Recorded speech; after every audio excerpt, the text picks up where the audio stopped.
Je ne vais pas être très long, mais quand même d'abord remercier Gilles Clément de nous faire l'honneur de venir parler ici à l'École d'architecture et de paysage de Lille. Remercier la Fédération française de paysage et me réjouir vraiment de ces collaborations, puisque moi j'ai quand même l'intention, depuis que je suis arrivé ici dans l'école, que l'école ne soit pas seulement un lieu, donc elle doit évidemment être avant tout un lieu de formation initiale des spécialistes d'architecture et de paysage, mais on ne doit pas se contenter de ce rôle-là pour plein de raisons que je ne détaillerai pas. Et on a un rôle quand même d'activisme dans les écoles. Et cet activisme, en particulier pour une discipline comme celle du paysage, qui est une discipline encore jeune, une discipline méconnue, une discipline aussi méconnue parce que les études même de paysage sont très éclatées. Le paysage de l'enseignement du paysage est quelque chose de très complexe. Et donc, on a mille et une raisons de travailler ensemble, professionnels, divers types de professionnels. Il n'y en a pas qu'un, et école de paysage comme la nôtre. Donc nous, on est particulièrement ravis que la Fédération française de paysage tienne son assemblée générale chez nous. Vraiment, soyez les bienvenus et merci beaucoup de confirmer ces liens qu'on crée ensemble dans cette idée de défendre les formations, les métiers et la discipline du paysage comme un outil quand même fondamental d'aide à affronter cette, alors le mot est très galvaudé maintenant, mais ces transitions auxquelles on est quand même confronté. Et donc, merci beaucoup de ces partenariats, merci beaucoup de ces collaborations, et souligner le fait que Clément Reisser, qui est ici, un de nos étudiants, est celui qui, d'ailleurs, déjà il y a 2 ans, avait proposé de créer un cycle de conférences sur le paysage. Ça n'avait pas pu aboutir, mais c'est quand même aussi extrêmement réjouissant de voir que les étudiants, vous prenez les choses en main, et nous, on espère vous donner toute la place possible pour prendre ce rôle d'activisme. Et donc Clément a fait le choix pour et par et avec la Fédération française de paysage d'inviter Gilles Clément ce soir, qui est d'ailleurs très touché d'une si grande assemblée, à mon avis pas étonné parce que ce n'est pas la première fois, mais aussi particulièrement réjoui du fait que c'est une assemblée quand même majoritairement, on ne va pas commencer à compter, mais majoritairement jeune, et donc que c'est très plaisant. Je préfère ne pas entrer dans des détails sordides comme cela, mais donc on est particulièrement content, et Gilles Clément en particulier, de pouvoir s'adresser à un auditoire aussi jeune, enthousiaste et j'espère critique. Clément, un petit mot pour expliquer aussi les raisons pour lesquelles on est là. Clément et Gilles Clément. Vous voyez qu'on fait quand même aussi des choix qui ont plein de résonances à plein d'échelles différentes. Et donc... C'est Clément, moi, c'est ligament clé. Ah ben voilà. On fait tout à l'envers. Ça vous va? C'est On peut ligue. mixer, hein. Ah, on peut mixer. On peut mixer. Voilà, Clément à toi. Il y a des bêtises. Euh, bonsoir à toutes et à tous. Alors, je pense que c'est une des seules fois où vous me verrez avec un papier parce que là, je suis mort de trouille actuellement. Voilà. Donc, bonsoir à toutes et à tous. Donc, que vous soyez ici ou là-bas, l'important, c'est d'être avec nous ce soir. Cette conférence, à l'initiative des étudiantes et des étudiants de l'école, a été largement soutenue par la Fédération française de paysage ici présente ce soir et par l'école d'archi et de paysage de Lille. Je me réjouis aussi, un petit mot quand même pour voilà, le monde. Voilà, j'en ai la voix qui tremble parce que c'est quand même impressionnant en fait de voir autant de monde réuni tous ensemble ce soir. Donc, un petit peu plus en détail, passons aux choses sérieuses. Euh, donc, on le connaît tous à travers. Vous avez certainement étudié, travaillé ces nombreux concepts comme le manifeste du tiers paysage, le jardin planétaire, le jardin en mouvement. J'en passe parce que voilà, c'est un énorme travail.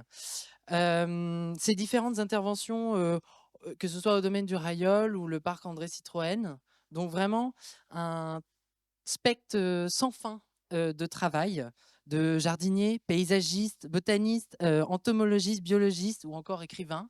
Ce qui fait de Monsieur Gilles Clément certainement une école du paysage à lui seul.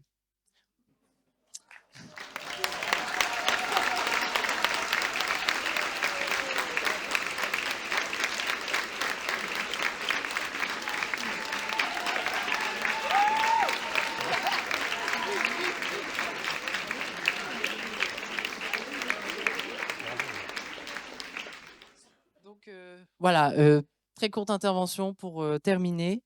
Donc voilà, merci d'accueillir Gilles Clément ce soir.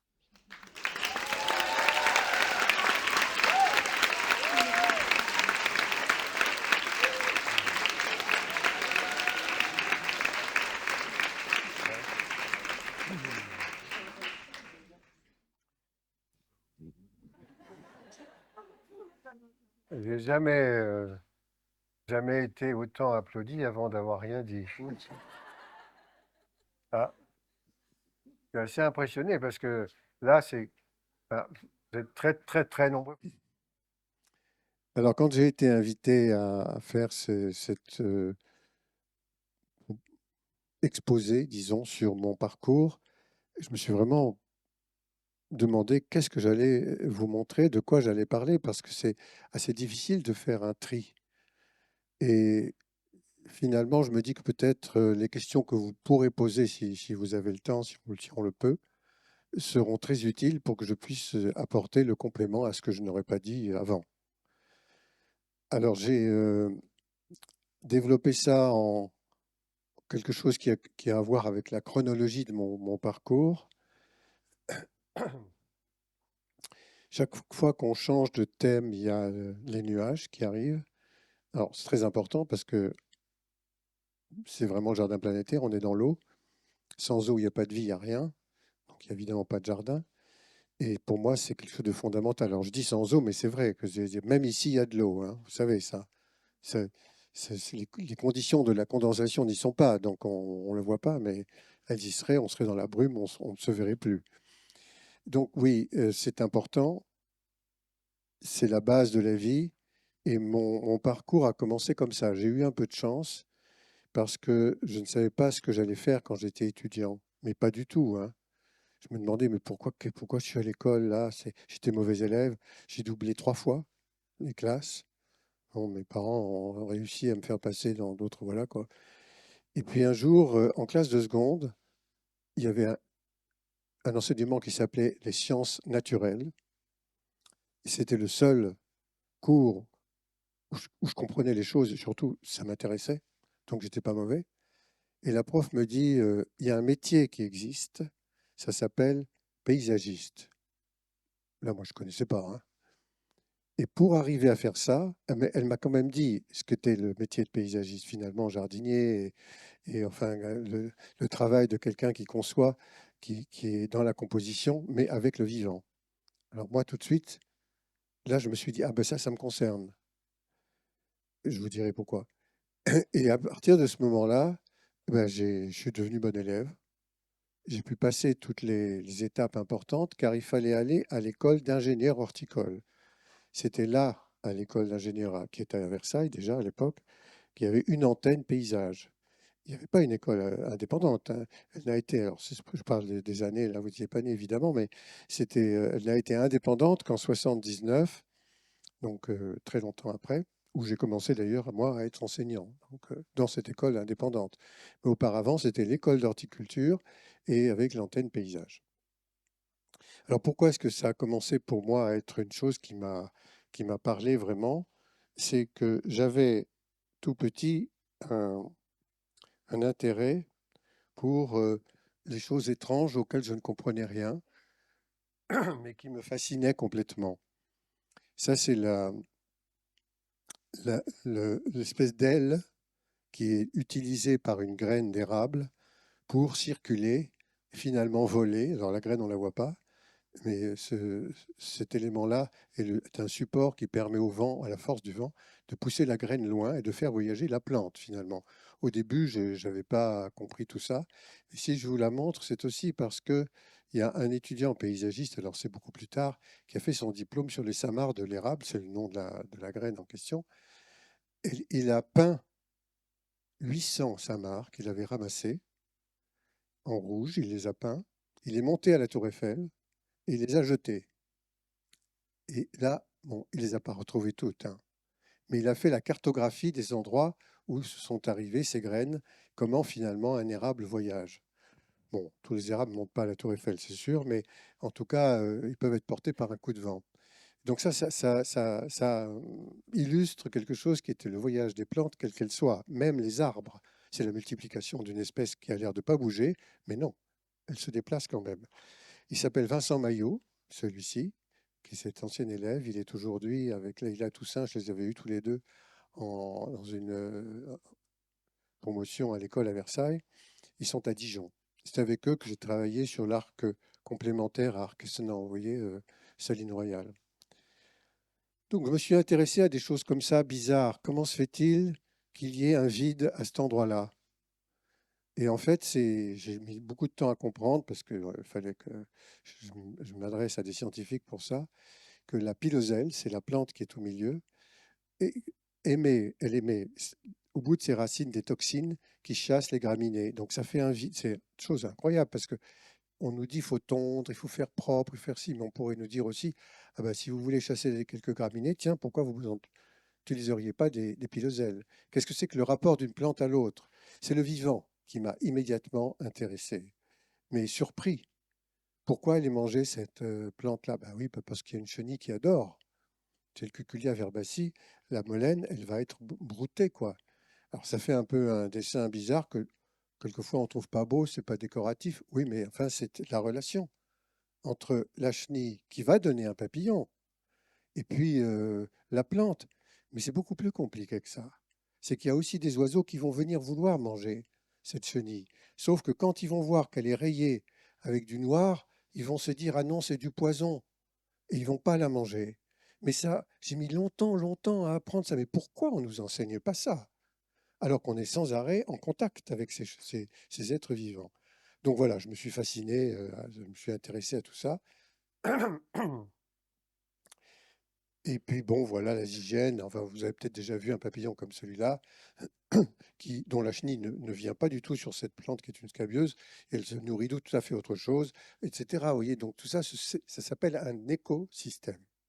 Le mot est utilisé de façon très générale, n'importe comment, pour dire l'écosystème qu'il y a entre les gens. On ne sait pas ce que ça veut dire en fait. On n'en donne pas la profondeur. La vraie réalité, c'est la liaison d'un être avec l'ensemble des autres dont il est dépendant. Ça, c'est un écosystème. Cette dépendance, elle est fondamentale. Aujourd'hui, quand on tue justement une chenille avec un produit chimique, c'est le pire de tout, on ne tue pas que la chenille. On tue ce dont on supprime, on évite, on peut anéantir parfois tout ce qui est lié à cette chenille. Donc il faut vraiment réfléchir avant d'attaquer, sous le prétexte de faire propre, hein, à ce que l'on fait et avec quoi. Voilà. C'est comme ça que j'en suis arrivé au jardin en mouvement. C'est grâce à cette plante-là, qui est la grande berce du Caucase, qui a attiré des incroyables coléoptères, dont le magnifique cétoine. Elle monte à 3 mètres de haut. Elle est vraiment très grande. Il ne faut pas trop la manipuler avec les mains nues parce qu'on peut se faire des brûlures, hein. Elle est photosensibilisante, donc voilà. Elle est un peu envahissante, fait des tas de graines. Quand elle se multiplie, ça fait peur parce qu'elle prend de la place. Elle est devenue interdite sur la liste des plantes qui n'ont pas le droit d'être là, qu'on appelle invasives. Mais ça veut dire quoi? Ça veut dire quoi?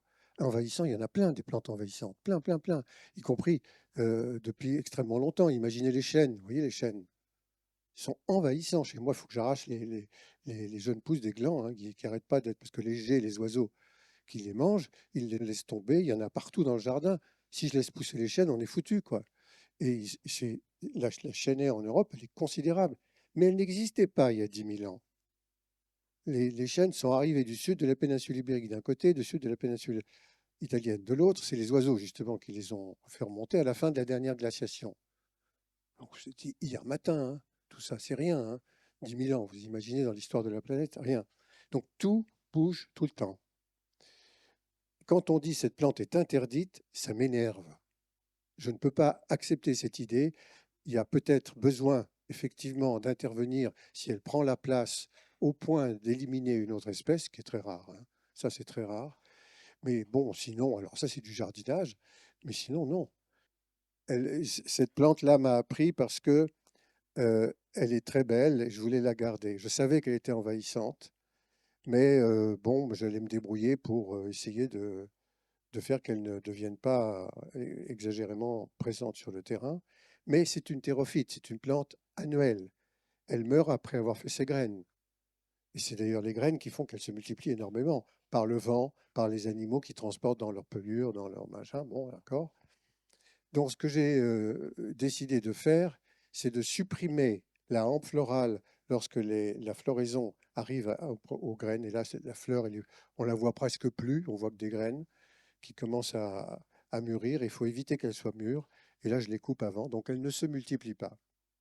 Mais la plante réagit en se disant qu'elle n'a pas fait son boulot parce qu'elle ne s'est pas multipliée, et elle repousse du pied, elle devient vivace, elle change de type biologique. Bon, j'ai mis du temps à comprendre tout ça, mais finalement, ce que je fais, c'est que pour éviter qu'elle disparaisse par la fatigue, parce que c'est ce qui se passe quand on fait ça, au bout d'un moment, elle n'est pas faite pour devenir une plante vivace, elle se fatigue, elle disparaîtrait, je ne veux pas. Donc je la laisse regrainer tous les 10 ans. C'est un mode de jardinage qu'on ne nous a pas appris, jamais. Mais ça fait partie de quelque chose qui est la prise en compte du comportement. Ça, c'est une question, monsieur et madame FFP, très importante. La question du comportement. En tant que paysagiste, surtout pour moi jardinier, je dirais, nous travaillons avec des êtres qui se transforment en permanence. Le jardin en mouvement, ce n'est pas un hasard, ça vient de la Grande Berce d'ailleurs. L'espace se transforme lui-même. Donc on n'est pas sur un objet. Et on ne peut pas dire qu'on va faire un plan de gestion avec la reconduction des gestes d'avant. Pas possible. Mais surtout, pour arriver à vivre, il faut arrêter de penser faire comme les architectes, d'un point de vue du contrat, qui ont un, enfin, qui sont payés au pourcentage du montant des travaux. Mais quand on fait ça, il faudrait, pour pouvoir vivre pour un paysagiste, faire du béton, de l'architecture, de la construction. Ce n'est pas du tout ça. Il faudrait qu'il soit payé avec un suivi dans le temps, au minimum de 5 ans, parce que c'est tous les 5 ans, enfin après 5 ans, qu'on a un premier établissement de ce qu'on a prévu comme projet de jardin. Et ensuite, régulièrement sollicité pour. Alors, ça n'a absolument rien à voir. Il faut changer le mode de contrat pour qu'il puisse être correctement payé, bien sûr, pour pouvoir faire vivre l'agence, mais pas avec le pourcentage du montant des travaux.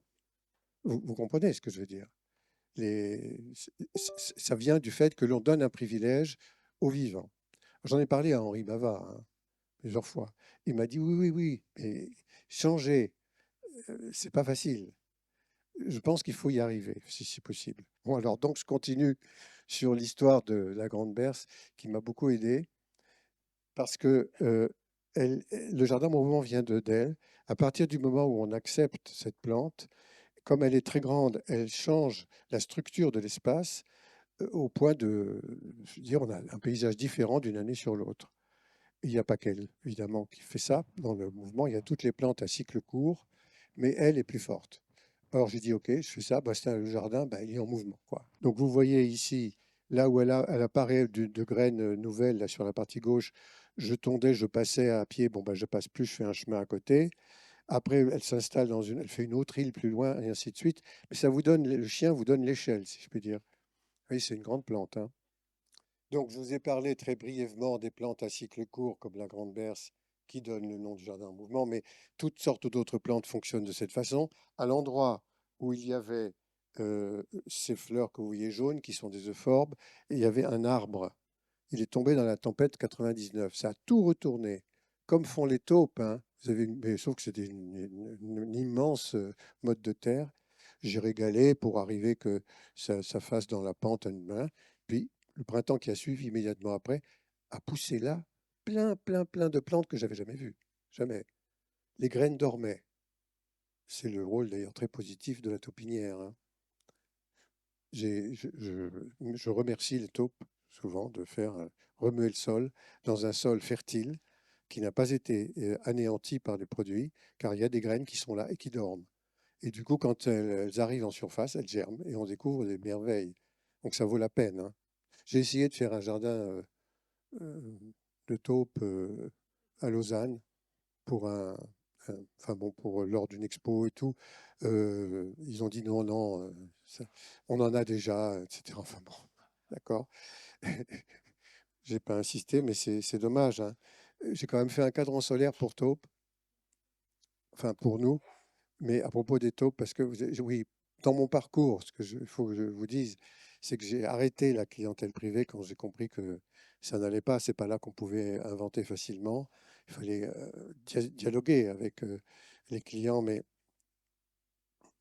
on n'arrivait pas à faire une proposition complètement nouvelle parce qu'il y a une prise de risque auquel ils ne se disposaient pas à soutenir ça. Bon. Et c'est quand même un de mes derniers clients qui m'a aidé sur les 3 horaires. C'est pour le cadran solaire, hein.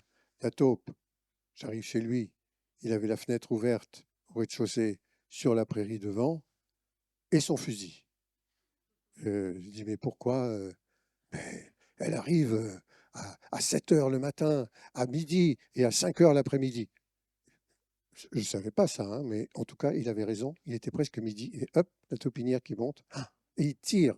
Bon, là, j'ai encore le coup dans les oreilles.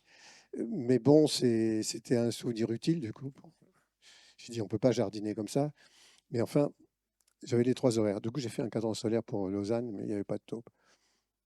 Alors là, ça vous montre 2 espèces qui arrivent sur une terre remuée. L'escolzia, là, qui est vraiment une plante que je ne l'ai jamais semée là. Je ne sais pas comment les graines sont arrivées là, mais la plante, elle est arrivée à ce moment-là, ainsi que les euphorbes, etc. Donc, on est dans un changement aussi de la mise en scène de tout ce qui est très coloré, qui transforme le paysage. Voilà, cet endroit-là, plus tard, est devenu tout à fait différent avec d'autres espèces parce que celles que je vous ai montrées sont disparues, elles sont parties ailleurs. Celles-ci sont arrivées un peu plus tard avec des pavots, je ne sais pas qui les a mis là. Et tout est comme ça. Donc on a un mélange entre certaines plantes qui sont fixes, qui construisent le paysage avec les arbustes et les arbres, les persistants, quelquefois certaines plantes herbacées persistantes, mais pas beaucoup. Tout le reste est fluctuant, s'en va dans toutes les directions, et ça vous donne une idée de qu'est-ce que c'est que ce jardin qui est un peu un bazar, hein, mais en même temps qui, moi, m'intéresse beaucoup. Enfin, ça m'intéresse parce que la diversité est là. J'ai travaillé aussi sur quelque chose qui était un peu en rapport avec ce que je vous ai montré là, c'est-à-dire faire avec et pas contre. On fait avec la diversité qui arrive et pas contre elle. On ne lutte pas contre inutilement. Et ça, c'est un jardin d'orties fait à Melle. On est dans les Deux-Sèvres pour une biennale. C'est une plateforme où j'ai mis un filtre dans lequel on peut filtrer le purin d'ortie. Peut-être vous avez entendu parler du fait qu'on interdisait le purin d'ortie, les PNPP, produits naturels peu préoccupants. J'ai rien inventé, hein. Alors moi, quand j'ai appris ça, que les purins d'ortie faisaient partie du jeu, là, je dis, c'est pas possible ça, c'est insupportable. Donc j'ai fait un jardin d'orties, mais les orties étaient déjà là, heureusement, hein, parce que pour qu'elles poussent, il faut beaucoup d'azote.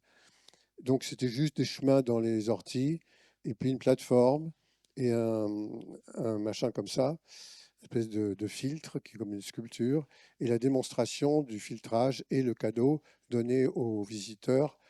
Une petite bouteille, c'était interdit, hein. Mais c'est juste l'interdiction, c'est l'interdiction d'accès à la gratuité, parce que le purin d'ortie, ça renforce l'immunité des plantes que vous traitez avec ça. Ça apporte de la nourriture, vous n'avez plus rien à faire après. Mais ça, vous pouvez le faire, vous, gratuitement. Les sorties ont beaucoup d'utilité. J'ai montré des chenilles tout à l'heure. Vous n'imaginez pas le nombre d'espèces de chenilles qui se nourrissent de la feuille d'ortie et qui donnent des très beaux papillons. Bon. Après, j'ai importé des orties d'autres régions du monde, de l'Himalaya et d'ailleurs. Voilà.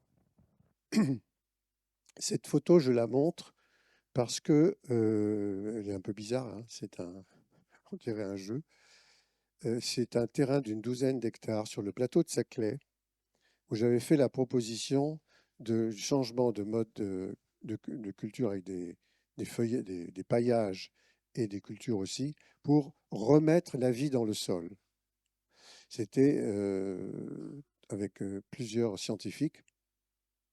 la possibilité de trouver la meilleure solution, donc il y en a 16 hein, ici, pour aller donner à tous les exploitants agricoles qui sont sur les 2300 hectares un peu plus loin et qui passaient pour passer en bio avec un rendement le meilleur qui soit. Et ça n'a pas marché, c'est malheureusement, hein.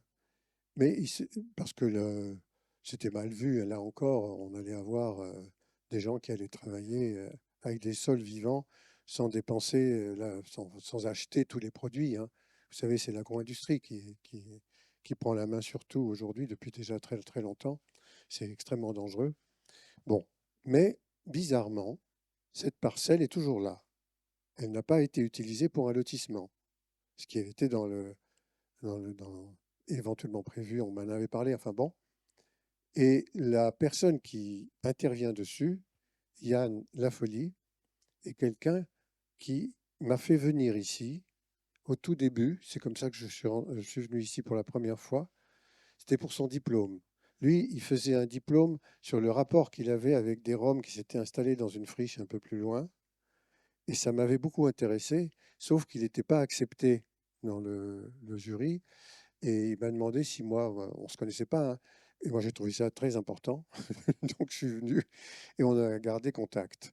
Et il se trouve aujourd'hui, je ne sais pas comment il s'y est pris, hein, qu'il arrive à faire sur cette parcelle-là une collection d'arbres fruitiers faciles à cultiver, hein, qui sont des pommiers, des poiriers, etc., mais qui ne sont pas encore vraiment développés dans la couronne parisienne.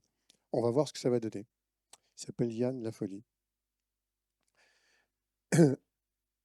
Alors, je vous montre ça parce que le rapport qui existe dans cette image-là entre les plantes, le sol, la diversité dans le sol qu'on connaît mal, etc., les contacts, les communications, qu'est-ce qu'elles se racontent, ces plantes.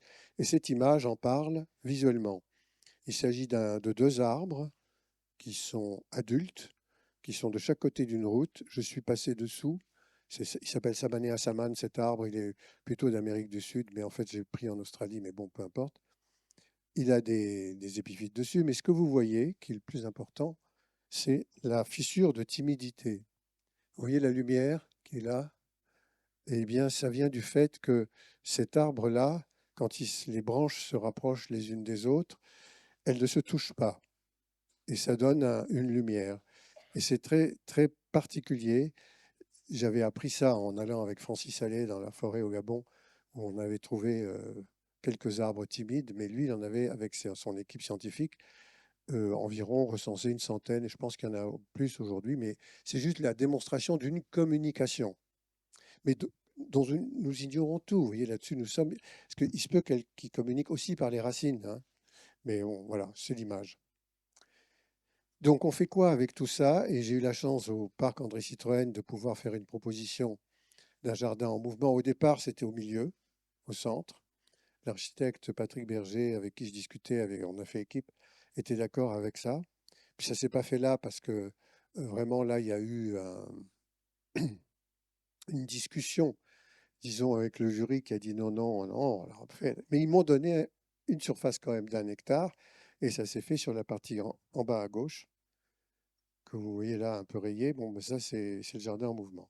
Après, le reste est très construit sur un principe qui est celui d'un axe relativement dégagé, une perspective qui va vers la Seine. On est au bord de la Seine, avec sur toute la rive gauche un accès, une vue. Bon, et on a gardé ce principe-là, mais pas sur le reste, sur tous les côtés, sur tous les aménagements. Je ne sais pas si vous connaissez cet endroit.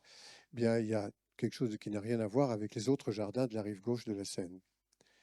Là, vous avez l'aspect très architecturé, solide, qui va avec ce principe de construction dans son ensemble. Mais dès qu'on sort de cet espace-là, on a d'autres compositions, notamment dans les jardins sériels, où chacun d'eux a une thématique. Alors, je ne vais pas vous le faire, là, on n'aura pas le temps hein, de développer tout, parce que rien que pour parler du parc, il me faut une bonne heure. Mais je trouve que les choses évoluent de façon intéressante. Ça, c'est un des sériels qui est dédié à une couleur argentée. Il est encore aujourd'hui très, très lisible, toutes ces choses-là, toutes ces données liées aux couleurs, mais aussi à des références sur le jour de la semaine, sur bref, l'évolution, etc., sont plutôt bien maintenus par une équipe d'entretien. Et récemment, j'ai eu l'occasion d'y aller pendant le confinement, hein, et ils m'ont dit qu'ils allaient faire quelque chose d'autre dans le canal. Bon, alors attendez, là on n'y est pas, mais enfin bon, je ne sais pas si on va le voir. C'est très... Ah oui, c'est intéressant. Alors, le canal qui est de l'autre côté et qui a des fissures et l'eau s'en va. Et là, c'est pas mal parce qu'il y a des tas d'espèces qui arrivent toutes seules. Et finalement, il y a des plantes d'eau et d'humidité alors qu'il n'y avait rien parce qu'il fallait traiter l'eau. Parce que l'eau devait être buvable. On la traite pour qu'elle soit buvable. Ça, je ne suis pas sûr que ce soit une bonne idée. Mais en tout cas, il n'y avait aucun animal, il n'y avait rien. Il n'y avait pas de parasites, entre guillemets, de trucs. Il n'y avait pas de vie. Mais de l'eau morte, c'est pas marrant. Ça, c'était un plan, parce qu'on m'avait demandé un plan pour faire le jardin en mouvement. Impossible de faire un plan pour le jardin en mouvement, puisqu'on ne sait pas ce qui va se passer. On fait un semis et on regarde ce qui va se passer, puis on interprète au fur et à mesure. Donc j'ai fait un bazar, là, voilà. Et après, le voilà, le co-signataire, l'artiste, celui qui intervient. Il s'appelle Franck, celui-là. Enfin, c'est il y a longtemps, mais à l'époque, vous voyez, il n'était pas déguisé avec une armature, avec un chapeau, avec du fluo, avec tout, parce qu'aujourd'hui, ils sont comme ça, ils sont dangereux, hein. Mais là, non. Il fait juste le choix, et c'est forcément un artiste, d'une courbe, parce qu'il élimine ce qu'il pense qui est moins intéressant que ce qu'il veut garder. On est dans la technique du jardinage par soustraction en même temps. Mais il fait un dessin. Et ce dessin change d'une année sur l'autre sur cette strate qui est herbacée. Donc ça, c'est le début de la gestion du jardin en mouvement. Aujourd'hui, il est très boisé. Tous les espaces qui sont avec des petites tables sur lesquelles on s'instruit, il y a des gens qui jouent, qui font du théâtre, qui font du chant, etc. Les îles formées par les plantes qui sont là pour un petit moment changent de forme aussi, hein. Et ce qui est peut-être un peu problématique maintenant devenu, c'est la présence des arbres qui sont devenus trop grands. Il va falloir en enlever. Bon. D'autres lieux dans l'espace public urbain se sont mis à m'ont sollicité pour ce mode de gestion aussi, hein, cette composition. Là, il n'y avait pas d'escalier, hein. J'ai fait la proposition de ces escaliers jardins avec des grandes lignes en biais, qui fait que quand on le descend, on est obligé de rencontrer les plantes. Il y a 1000 habitants de là et ils descendent pour aller au supermarché. C'est à Laeken, à Bruxelles. On est dans voilà, ce pays que j'aime bien, je rigole bien. Et voilà, ça finit comme ça, comme en delta. Et sur les côtés, il y a une gestion différenciée qui vient de la richesse herbacée. Ils n'ont pas voulu, la ville de Bruxelles a eu peur de ça, n'a pas voulu le faire en gestion. Ce sont les habitants qui l'ont fait. Et finalement, elle a repris la main. Donc, c'est des choses qui évoluent. Laeken. Ça s'appelle aussi l'arbre ballon parce qu'il y a un arbre qui s'appelle à côté comme ça. Au cœur de la ville de Lyon, il y a aussi un mode de gestion. Alors là, il y a quelque chose qui s'est ajouté que je n'avais pas prévu du tout. C'est sur 8 hectares à l'ENS Lettres. On est dans cet espace avec une prairie tondue au milieu, mais pas sur les côtés. Il y a 1000 élèves à peu près, hein, là, avec une diversité importante sur toutes les espèces, plantes, arbres, je veux dire, herbacées, tout ça. Voilà. Ça, c'est pour rassurer, on tond au milieu, tout va bien. Mais vous avez sur les côtés quelque chose d'autre qui est géré très différemment.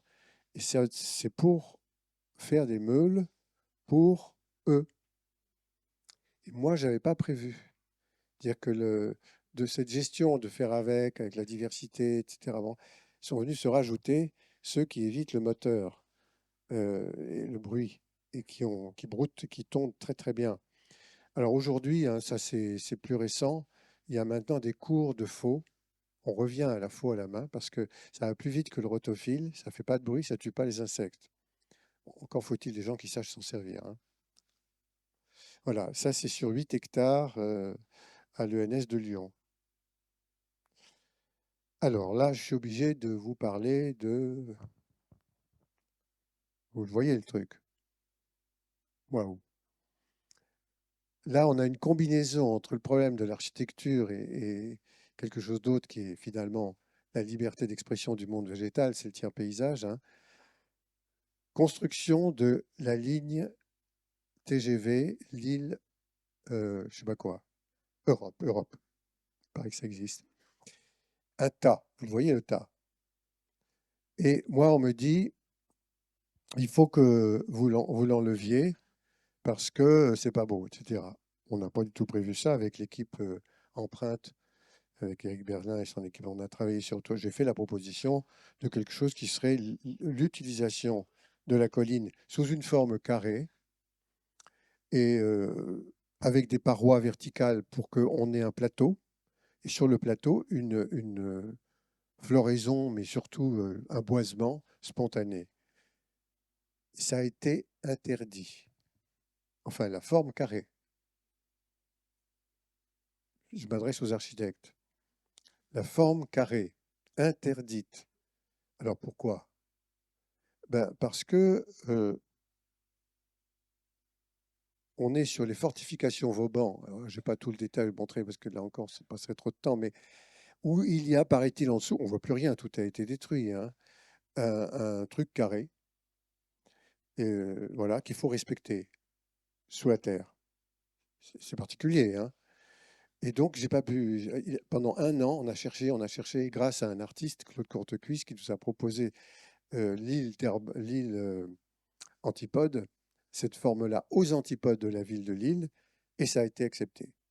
Donc, cette espèce de colline a pris la forme de ça, vraiment, hein. Voilà, on a refait le dessin, et puis on l'a réalisé. Alors, ce sont des parois moulées dans la colline, hein, et puis le plateau. Et ensuite, on a attendu que ça se passe. Il n'y avait plus d'argent, de toute façon, on ne pouvait pas planter. Mais ça m'a beaucoup étonné de voir que ce béton moulé intégrait des briques Vauban dedans. Si vous y allez, là, vous verrez, il y en a encore. Malheureusement, il y a eu, voilà l'évolution, hein, la construction d'une barre de logement tout près, et que ce n'était pas prévu au départ. Les habitants se sont plaints, ils ont dit non, ça c'est pas possible, c'est une friche, c'est pas beau. La ville a eu peur et dit on va détruire la machine, là, cette île Antipode, bon, qu'on a appelée l'île d'Herbance. Et finalement, ils ne l'ont pas fait parce que c'était trop cher. Alors, ils ont planté des arbres pour cacher. Là, il y a un truc qui ne va pas, quoi. C'est très dommage, hein, parce que si vous y allez aujourd'hui, vous ne voyez plus ce socle. Et la mise en valeur de la végétation venue par elle-même, c'est le socle. Donc, d'un point de vue scénographique, il faudrait arriver avec une tronçonneuse, hein, et couper les arbres qui ont été plantés à ce moment-là, en bas, hein, pour que les gens comprennent, quoi. Et c'est très, très, très triste. Et bon, je vous le dis. Ouais, si vous avez des tronçonneuses, allez-y, hein. Voilà. Il y a des relevés, à la fois botaniques, entomologiques, régulièrement. Puis le mode de gestion en dessous, il est plutôt heureux. Et c'est pas mal, hein, c'est un parc intéressant. De ce point de vue-là, c'est-à-dire la dynamique des espèces qui viennent s'installer, le parc, pas le parc, le toit de la base sous-marine à Saint-Nazaire en fait aussi partie. On est dans le tiers paysage, hein. Là, il n'y avait rien. On m'a demandé si je pouvais faire quelque chose. Oui, sortant des chambres d'éclatement achevées au moment de la guerre. Il y a une partie, je ne sais pas si vous voyez, il y a une partie achevée vers nous, là, une partie au milieu qui ne l'est pas, chambre d'éclatement sans les poutres par-dessus, et une troisième où il n'y a rien. Et donc, bon, ben, la guerre s'est arrêtée, ils sont partis, c'était pas fini. Alors, là, c'est les arbres qui sortent de là, le Populus tremula. Dans les chambres terminées, c'est toute une série floristique qui pousse sur du cailloutis, vraiment très, très pauvre, fait un canal profitant des ouvertures d'un mur à l'autre. Donc, vous voyez, c'est ce paysage-là. Et malheureusement, alors ça, la troisième partie, c'est purement pédagogique, c'est ce qui arrive dans les cailloux et que l'on identifie. Et ce sont les étudiants d'un lycée agricole pas loin qui viennent avec leurs profs. Mais bon, malheureusement, ce lieu-là, du tiers paysage sur cette base, eh bien, va disparaître parce que c'est un béton maigre fait pendant la guerre par des ouvriers qui devaient être dans la résistance. C'était les Allemands qui les avaient employés, mais c'était des Français, les ouvriers. Donc on dit que le béton est poreux, hein, oui, à cause de ça. Moi, je crois pas, je crois qu'il était poreux tout court, mais bon. En tout cas, une goutte d'eau qui tombe en traversant la base sur un sous-marin, c'est pas dangereux. Sauf que là, il y a des tas de salles qui ont été utilisées maintenant, des étages en dessous, quoi, pour faire des accueils du public, etc. Et il y a des gouttes qui tombent, alors ça ne plaît pas. Donc ils vont enlever le jardin, étancher et faire je ne sais pas quoi. Bon. Toujours tiers paysage, un lieu où il n'y a pas d'intervention autre que le principe de l'observation. On regarde. Ce que vous voyez comme relief là, ça s'appelle le belvédère des lichens, c'est un relief qui était autrefois avec des failles, des terrasses cultivées. C'était complètement cultivé. Il n'y avait pas un seul arbre. Ça a été abandonné, hein, évidemment, parce que c'est pas commode, hein, et c'est devenu une forêt. Donc c'est la dynamique de la reconquête des espaces qui ne sont pas commodes, alors que dans d'autres lieux, il y a eu le remembrement avec les espaces commodes, les haies ont disparu. Là, c'est la biomasse qui s'est beaucoup augmentée. Et c'est dans tous les reliefs, hein. Alors après, des mises en scène qui valorisent des espèces qu'on n'apprécie pas forcément. Ça, c'est la draque de la Réunion avec une herbe au milieu de la fontaine d'herbe, elle s'appelle, et qu'on peut recouvrir d'un plancher pour pouvoir agrandir la surface quand il y a des réceptions. C'est pour ça qu'il y a ces espèces de plots que vous voyez. Et l'herbe au milieu, elle pousse sur les bas-côtés de la route, mais quand on y va, elle est assez belle, elle est toute simple, mais on dit voilà, elle s'appelle comme ça et on n'a pas besoin de la traiter avec un désherbant. On la met en star. C'est un peu pas tout à fait la même chose, mais là aussi, ça va disparaître, parce qu'il y a eu le stade Arena qui s'est installé derrière l'Arche de la Défense. Donc, bah oui, il faut jouer, hein, mais bon. Avec Paul Chemetov, c'est lui qui a fait la passerelle. Et moi, j'ai fait l'espace en dessous. Ça m'a beaucoup intéressé, parce que j'ai pu mettre des plantes qui résistent. Il n'y a pas de gestion, pratiquement rien, quoi. Et ça marche bien. Ça, c'est quelque chose qui est lié à une architecture ancienne. On est à l'abbaye de Valloire. On est dans le nord de la France, hein. Et elle a brûlé. Elle a été reconstruite au XVIIIe. Elle a une architecture classique, raison pour laquelle j'ai fait dans l'axe quelque chose qui est classique. Un vide et puis ensuite quelque chose de dessiné avec une architecture euh, qu'on peut retrouver dans des jardins anciens, mais sur les côtés, pas du tout. C'est vraiment quelque chose de complètement différent, avec une grande diversité. Et les îles que vous voyez, qui sont dans la pente, dans la côte, là, elle n'est pas très belle la photo, mais bon, ce sont des îles qui chacune d'elles porte un thème phénotypique de plantes qui se rassemblent les unes les autres. Par exemple, il y a l'île des épines, il y a l'île des ronces douces, il y a l'île de l'hiver, enfin bon, et ce n'est pas la classification systématique, c'est la classification par aspect. Et ça vient du cadeau d'un pépiniériste qui ne savait pas quoi faire de ses. Quand il a arrêté, il l'a donné à Valois. Mais il y a quelque chose d'encore plus important dans ce lieu, c'est un jardin dédié au père de la théorie de l'évolution, qui est pas du tout. Pas du tout. C'est 50 ans avant Darwin. C'est Lamarck, Jean-Baptiste Lamarck, qui lui dit, au cours de la vie d'un être, tout peut changer, et ce changement peut passer à la descendance. Transmission des caractères acquis. C'est ce qu'on appelle le transformisme lamarckien. Combattu par plein d'autres visionnaires qui ont dit non, non, ça ne marche pas. Puis Darwin arrive et lui dit non, c'est la sélection. Il y a les bons qui passent, les mauvais, ils n'existent pas. Sauf que vers la fin de sa vie, il avait reconnu l'importance de la théorie de Lamarck.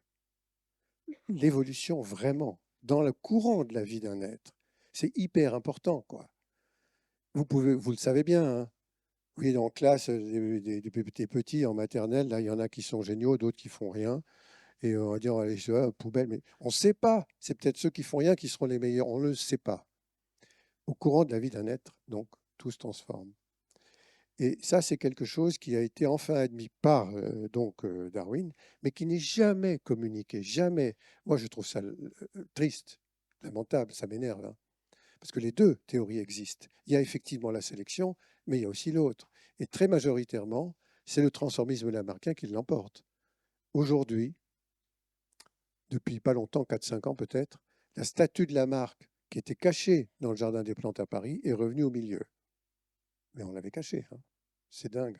Bon, il y a un jardin qui lui est dédié, je vous passe sur les trucs, mais il avait travaillé sur l'érosion, il avait travaillé sur les nuages, justement. Je commence par les nuages, mais là, voilà, hein. Bon, ils sont un peu durs, ceux-là, mais c'est pour le reflet du ciel et pour parler du fait qu'il avait été le premier météorologue. Il a mis un nom, le premier à mettre des noms sur les nuages. Pourquoi on n'apprend pas ça en classe, quoi? Lamarck, Lamarck. Et s'il est à Valoir, c'est parce il est né pas loin de là, et on m'a demandé de faire un jardin en son honneur. Ça, c'est encore une autre abbaye, mais c'est plus près de Bourges. Et là, moi, ce que je me suis proposé de faire, parce que c'était difficile, hein, de faire le projet dans cet endroit-là, c'est aussi un reflet, mais des nuages. On est dans les nuages, hein, depuis le début, vous avez remarqué, avec des plantes que les moines utilisaient dans la partie, le cloître, quoi. Mais il n'y a pas que ça, hein, il y a tout l'aménagement tout autour. Donc voilà, ça devient comme ça. Avant, c'était juste du caillou, hein. Ça s'est un peu transformé. Là, c'est le musée du Quai Branly. Là, on est dans un rapport au symbole, on est dans la culture. C'est difficile de donner toute l'explication, mais je vous la montre là quand même. C'est la tortue. Oui. Il se trouve que avant de faire le jardin, je savais que dans le musée, qui n'était pas encore construit, il y aurait des cultures en rapport avec l'animisme, dont beaucoup d'entre elles se référaient à la tortue. Quand j'ai commencé à lire les textes là-dessus, mais c'est incroyable, hein. La tortue est cosmophore en Asie, chez les Hurons, non, c'est pas les Hurons, non. Bref, en Afrique centrale, les, c'est le siège sur lequel on fait avouer les coupables. Et les Hurons, j'ai appris récemment, c'est l'Amérique du Nord. Bon, tout le monde se réfère à la tortue parce qu'elle est impressionnante, elle vit longtemps et tout. Puis je dis, bon, d'accord. L'idée de l'animisme, vous savez, qui est très important, c'est de dire on porte une âme à ce qui est vivant, quelquefois même ce qui ne l'est pas. Mais ce sont des équivalents. On regarde une mouche, et ben, c'est un équivalent. Bon, on n'a pas l'habitude, hein.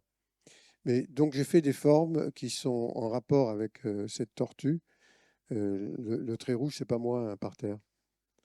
Ça, non, mais ça, c'était parce que, soi-disant, il fallait. C'est pour les non-voyants. Et au départ, ils avaient mis une tranchée. Tout le monde s'était cassé la gueule. Ils ont fini par la boucher avec du rouge parce que la matière est poreuse. Bon, je peux comprendre, hein, mais ça ne fait pas partie du projet. C'est plutôt ça le projet. Vous voyez, ce sont des surfaces ovales qui se réfèrent à la tortue en permanence. Et il y en a partout. Et il y en a, ça c'est une pergola, en forme de tortue, etc. Voilà. Et de l'eau, très important, sinon il n'y a rien. Avec là une diversité que j'aurais bien aimé apporter, justement une tortue, mais on m'a dit non parce qu'on va la voler. Si vous mettez une tortue, elle va disparaître très vite. Bon, d'accord. Puis finalement, il y a des canards qui arrivent, il y a même des hérons, hein.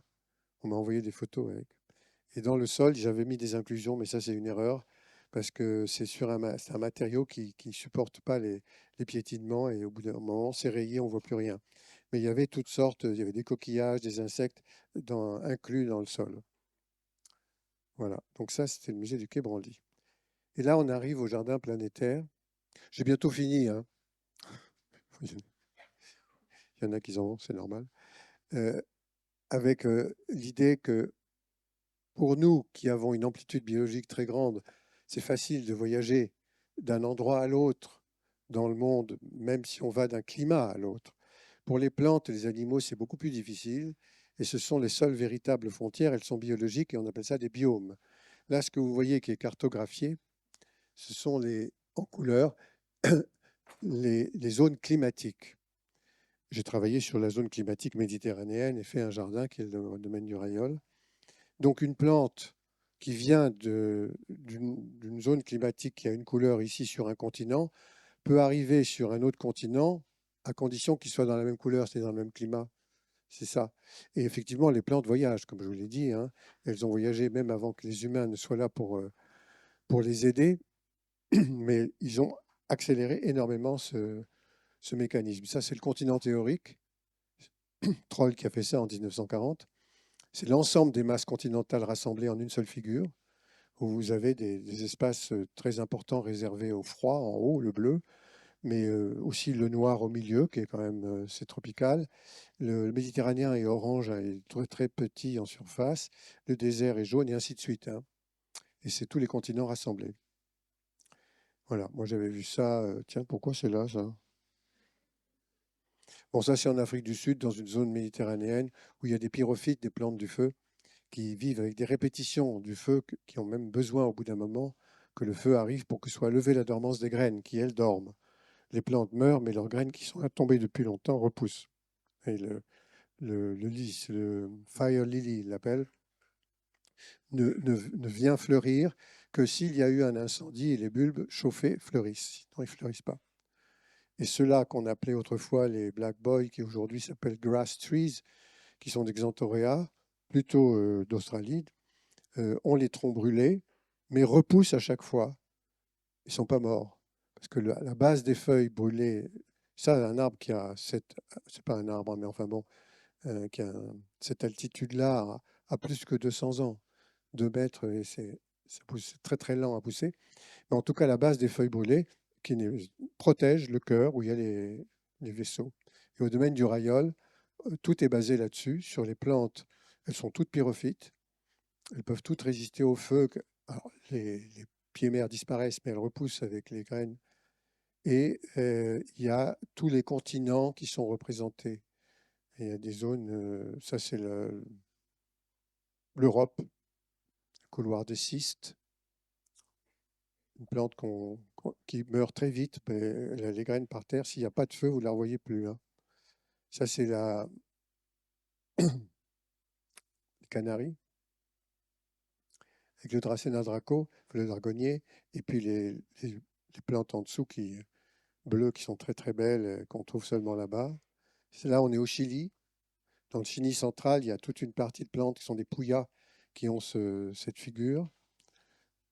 Ici, on est en Nouvelle-Zélande, alors c'est un petit peu moins ressemblant à des plantes méditerranéennes, mais c'est le climat quand même. Et ça, ce sont des fougères arborescentes. Là, c'est une photo prise au sud de Perth, en Australie, un endroit qui vous allez faire une route. Et donc, on est allé acheter ces arbres-là à un pépiniériste qui récupérait ces plantes-là. Voilà, puis il y en a d'autres, etc. Donc, ça vous donne une espèce de ressemblance de paysage, hein, quelquefois assez bizarrement différent, parce que là, on n'est pas avec les fougères arborescentes qui ont besoin d'eau, mais en tout cas, qui sont tous liés à un climat méditerranéen. J'ai bientôt avoir fini. Et là, encore une fois, arrivant sur le thème du brassage planétaire, mais enfin organisé à l'échelle donc de la planète, tout le monde se réunit, c'est la cour Vivienne, la BNF à Paris, quand on m'a demandé de faire un projet. La proposition que j'ai faite, c'est récent, hein, c'est de dire, eh bien voilà, on va planter des végétaux qui tous ont servi à faire du papier. Mais du papier de qualité, parce qu'on peut faire des plantes, du papier avec toutes les plantes, quelles qu'elles soient. Puis avec des plantes un peu brutes qu'on ramasse, comme ça, il y avait une femme remarquable qui avait fait ça avec toutes les plantes du potager. Ben, il y en a des feuilles de papier qu'on ne peut rien faire avec. On peut pas, si vous faites du papier avec la carotte, là, vous n'y arrivez pas. C'est joli, mais vous n'écrivez pas dessus, hein. Donc c'est une sélection. La deuxième, c'est le climat de Paris. Et on n'arrose pas, on s'en occupe pas, quoi, voilà. Et on enlève ces monstres au milieu qui sont massacrés. Et ça a été accepté, hein, alors que c'est récent et qu'il y a la liste des plantes interdites. Il y en a plein qui sont interdites, hein, là-dedans. Mais bon, c'est une commande artistique. Alors ça, c'est encore autre chose, parce que moi, depuis 2003, je suis plus paysagiste, hein. Je suis artiste, il paraît. Enfin bon, je ne sais pas ce que je suis, mais disons qu'avec ce statut-là, je peux répondre à une commande artistique et il ne m'embête pas. s'ils acceptent. Il faut que le jury accepte. Mais s'il accepte, ben c'est bon, quoi. Donc voilà, ça a été mis en chantier. Aujourd'hui, ça a évolué. C'est comme ça. Toutes les espèces que vous voyez là servent, ou ont servi plutôt, à faire du papier. Et on n'y pense pas, hein, quand on voit ça. Voilà, c'est la BNF à Paris aujourd'hui. Alors, je finis sur quoi? Ça, c'est l'avant-dernière image ou presque. C'est pas encore construit. C'est le mémorial des victimes du 13 novembre à Paris, avec des espaces qui reprennent les 12 quartiers dans lesquels il y a eu tous ces attentats, et au fond, un orme qui existe là depuis tout le temps, qui devrait être mort, parce que les ormes ont disparu avec la galéruque et les maladies dessus, puis ils sont toujours là, et une grande diversité, elle aussi, de végétaux, qui vient du monde entier. Je finis sur l'eau. Alors, ça ne ressemble pas à de l'eau, ça, mais c'est quand même pour l'eau. La tour à eau, sur la ligne du partage des eaux, en Ardèche. Quand j'ai analysé le mont Gerbier-de-Jonc, à la demande pour voir une idée, c'était 2 mois et demi après un temps de sécheresse terrible. Alors, tout était grillé. Arrivant presque en haut, je vois une goutte d'eau qui tombe comme ça, tchouk, tchouk, entre deux cailloux. Je dis, c'est pas possible, qu'est-ce qui se passe? Il y a un touriste qui a oublié sa gourde là. Puis non, je reviens, pareil. Et finalement, je me dis, bah alors, ça doit être la condensation de l'humidité la nuit qui fait qu'il y a des gouttes qui sont là. C'est pas en bas que naît la Loire, c'est dans tout le corps du mont Gerbier-de-Jonc qui est fabriqué avec de la phonolite, hein. C'est en fait l'ancienne cheminée du volcan. Il a disparu, le volcan. Mais avec une pierre très lisse, incroyable. Et là-dessus, ça se condense et c'est magnifique. Je dis, bon, d'accord, bah, c'est une tour à eau, quoi, le mont Gerbier-de-Jonc. J'en parle aux gens du coin, là, qui me commandent, quelques années après, une tour à eau. Alors j'étais embêté, là, hein, parce que j'ai dit, mais je ne sais pas le faire. Je me suis renseigné partout. J'étais allé en Mongolie faire un travail avec des architectes de l'école de je ne sais plus où, là, et à Paris. Je devrais savoir. Enfin, et c'était très sympa. Mais j'ai demandé tour à eau, rien. Et finalement, j'ai fait cette proposition de dessin que vous voyez là. Et il y a une équipe de muraillers. Ils ont tout fait en pierre sèche, hein. Vous voyez, les phonolites, c'est très plat. Qui ont construit ça, comme ça. Ça a pris 1 mois. Ça mesure 7,50 m de haut, je ne sais plus combien. Vous avez l'équipe là. Il s'appelle Ellipse, E-L-I-P-S. Ils sont fantastiques. Et au bout d'1 mois après la fin, avec la condensation de l'humidité sur toutes ces pierres qui se coulent dans une vasque dans le fond, eh bien, il y avait de l'eau pleine, potable, et ça continue. Et voilà, ça c'est le nuage qui nous permet de vivre. C'était la dernière image.